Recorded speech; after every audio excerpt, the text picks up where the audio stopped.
Pas le temps de prier. Nous sommes tellement pris par les impératifs du quotidien qu'on peut penser que prier est une perte de temps.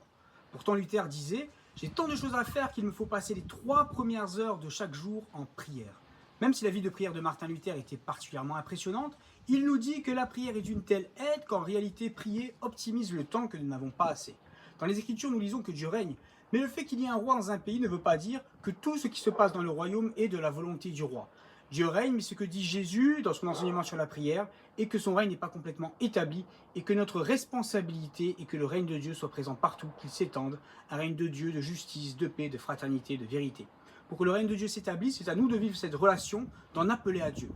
Si on vit notre vie tout seul, si on veut résoudre tout seul nos problèmes, sans remettre à Dieu nos soucis, sans demander à Dieu sa sagesse, sans lui demander son aide, alors on ne peut pas attribuer à Dieu nos éventuelles frustrations.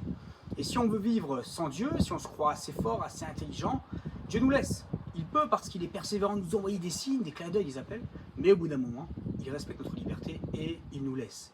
Et si on veut voir pleinement Dieu à l'œuvre dans notre journée, si on veut que son règne se manifeste, c'est indispensable de vivre en relation avec lui et de